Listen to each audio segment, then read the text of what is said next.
সালামু আলাইকুম ওয়া রাহমাতুল্লাহি ওয়া বারাকাতুহু। ইন্নাল হামদুলিল্লাহ ওয়াসসালাতু ওয়াসসালামু আলা সাইয়্যিদিনা মুহাম্মদ নবী সাল্লাল্লাহু আলাইহি ওয়াসাল্লাম ওয়া আলা আলিহি ওয়া সাহবিহি আজমাইন।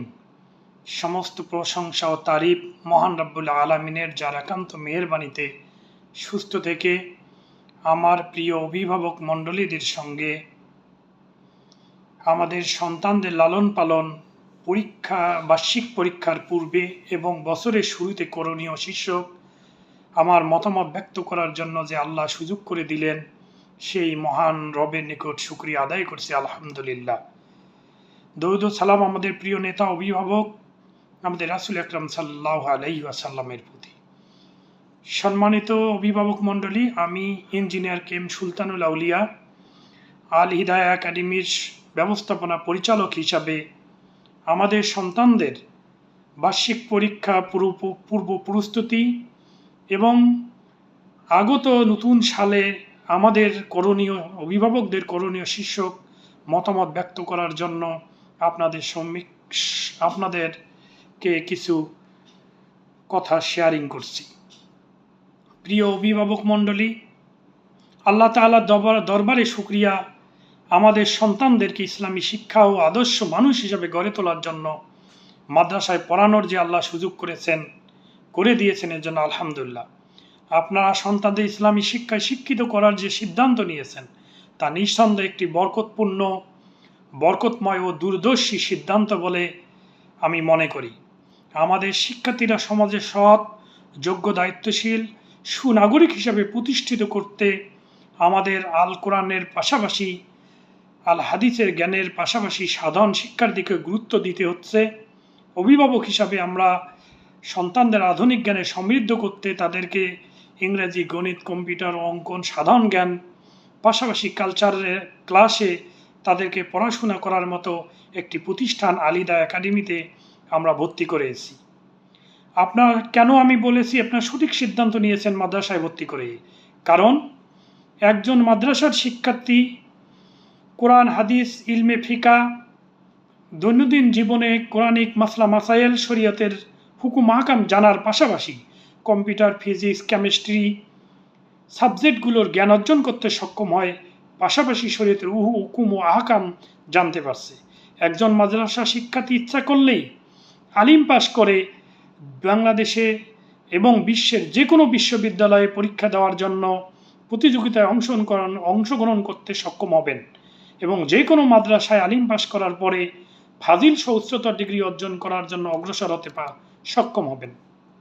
অপরপক্ষে একজন জেনারেল শিক্ষিত এইচএসসি পাস করে কোনো অবস্থায় কখনোই কোরআন, হাদিস, ইলম, ফিকা এবং আকাইদ অথবা ইসলামিক উচ্চতর ডিগ্রি নেওয়ার জন্য কোনো ধরনের মাদ্রাসা কিংবা কোনো ইউনিভার্সিটিতেই এই সাবজেক্টগুলোতে অ্যাপ্লাই করতে সক্ষম হবে না। এমনকি এইচএসসি পাস করার পর একজন জেনারেল শিক্ষিত শিক্ষার্থী কখনোই ফাজিলে অধ্যয়ন করার সুযোগ পাবেন না। কিন্তু আমরা সৌভাগ্যবান, আমাদের সন্তানকে মাদ্রাসায় পড়ার পাশাপাশি তারা অঙ্ক, ইংলিশ, কম্পিউটার, বিজ্ঞান, সায়েন্স, কেমিস্ট্রি, ফিজিক্স পড়ার পাশাপাশি তারা মাদ্রাসা থেকে দৈনন্দিন জীবনে কোরআন, হাদিস, ফিকা, শরীয়তে ইলমের জ্ঞানগুলো তারা অর্জন করবে ইনশাআল্লাহ। একজন মাদ্রাসার শিক্ষার্থী জানেন, দুনিয়ার জ্ঞান অর্জন, আখিরাতের জ্ঞান অর্জন, স্বজনদের জন্য ইহকালীন কল্যাণ ও পরকালীন মুক্তির জন্য তারা দোয়া করতে পারবে এবং তারা নিজেরাই আমল করবে। আল্লাহর দেওয়া কয়েকটি নিয়ামত আমি আপনাদের সঙ্গে শেয়ার করছি। 1 নম্বর হচ্ছে সুসন্তান, সময়, সম্পদ এবং সুস্থতা। সম্মানিত অভিভাবক মণ্ডলী, আমি সুসন্তান সম্বন্ধে বলবো। একটি চারা গাছ রোপণ করার সঙ্গে সঙ্গে যেমন ফল দেয় না, তেমন আমাদের সন্তানদেরকে আমরা সুসন্তান হিসাবে গঠন করতে হলে ছোটোবেলা থেকেই আমাদের সন্তানদেরকে ফজরের নামাজে উঠাতে হবে, ভোরবেলা নামাজে নিয়ে যেতে হবে, বাসায় ফিরে এসে নিজে অর্থসহ কোরআন পড়া, সন্তানদেরকে কোরআন পড়তে শেখানো। আলহামদুলিল্লাহ, আল হিদায়া একাডেমিতে আমরা আমাদের সকল শিক্ষার্থীর জন্য ইলমুল কোরআন তথা কারিয়ানা কোরআন বা সহি কোরআন তেলাওয়াত শিক্ষা জ্ঞান অর্জন করে আমরা বাধ্যতামূলক করেছি প্রতিটি ক্লাসের প্রথম ঘন্টায়। আলহামদুলিল্লাহ, একজন সচেতন গার্ডিয়ান হিসাবে আমার দায়িত্ব হবে সন্তানকে ছোটোবেলা থেকে নিয়মিত কোরআন বুঝে পড়া, অর্থসহ পড়ার অভ্যাস করানো, নিয়মিত 1-2টি হাদিস পড়ানো এবং সুসন্তান গঠনের জন্য সন্তানদেরকে সময় দেয়া, সুন্দর আমল আখলাক আচরণগুলো শেখানো, ভালোর জ্ঞান এবং মন্দের জ্ঞান তাদেরকে বোঝানো, সন্তানদেরকে সুসন্তান হওয়ার জন্য সন্তানদেরকে নিজেদের থেকে সালাম দেয়া, আমাদের সন্তানগুলোকে ছোট ছোট কাজ দেওয়ার মধ্যে তাদেরকে মানসিকভাবে বিকশিত করা, যেমন নিজেদের প্লেট ধৌত করা, আত্মীয় স্বজন প্রতিবেশী কেউ আসলে সালাম দিয়ে গিয়ে চেয়ার এগিয়ে দেওয়া বা পীড়া এগিয়ে দেওয়া বসার জন্য, কোনো আত্মীয় মেহমান চলে যাওয়ার সময় তাদেরকে সঙ্গে এগিয়ে দেওয়া, মুসাফা করা, ছোট ছোট দোয়া ও মাসনুন দোয়াগুলো মুসাফার সময় সন্তানদের সঙ্গে মুসাফার দোয়াগুলো বলা, এবং সালাম দিয়ে তাদেরকে বাসা থেকে মাদ্রাসায় যাওয়ার জন্য স্কুলে যাওয়ার জন্য তৈরি করা, তাদেরকে মাদ্রাসায় চলে আসার সময় তাদেরকে সালাম দিয়ে সম্ভাষণ জানিয়ে বাসায় নিয়ে আসা। তাহলে সুসন্তান গঠনে আমাদের ছোটবেলা থেকে পরিকল্পিত কার্যক্রম নিয়ে এগিয়ে যাওয়া, সময়ের সচেতনতা, সন্তানকে ছোটবেলা থেকে সময়ানুবর্তিতার ব্যাপারে সচেতন করা, নিজে সময়ের ব্যাপারে গাফিল না হওয়া, সময় মতো নিয়মিত নিজের কাজগুলো করা, সন্তানকে অভ্যস্ত করা, সময় মতো স্কুলে পাঠানো, সময় মতো স্কুল থেকে নিয়ে আসা, 5 ওয়াক্ত নামাজের 1 ওয়াক্ত মাত্র স্কুলে বা মাদ্রাসায় পড়তে পারে, জোহর বাকি ফজর আসর মাগরিব এশা সন্তানকে সময় মতো নিয়ে নামাজ আদায় করা, সময়ে ছোট ছোট কাজগুলো সময় মতো ঘুমাতে নিয়ে যাওয়া, সময় মতো বিছানা থেকে তাদেরকে উঠানো এবং সময় মতো খাওয়ানো, সময় মতো পড়া শেষ করা, সময় মতো ঘুমাতে যাওয়া এবং সন্তানদের সময় মতো তাদের প্রয়োজনীয় ছোটোখাটো কাজ দিয়ে সেগুলো আদায় করা। সুসন্তান গঠনে আমাদের অবশ্যই সময়ানুবর্তিতার জ্ঞান অর্জন করতে হবে। সম্পদ আল্লাহর দেয়া অত্যন্ত বড় নিয়ামত, তার চেয়ে বড় নিয়ামত সম্পদ হচ্ছে সন্তান। আমাদের সম্পদের যদি সুষ্ঠু ব্যবহার করতে চাই দুনিয়া এবং আখেরাতে, তাহলে অবশ্যই সবচেয়ে বড় সম্পদ নিয়ামত হলো সন্তান।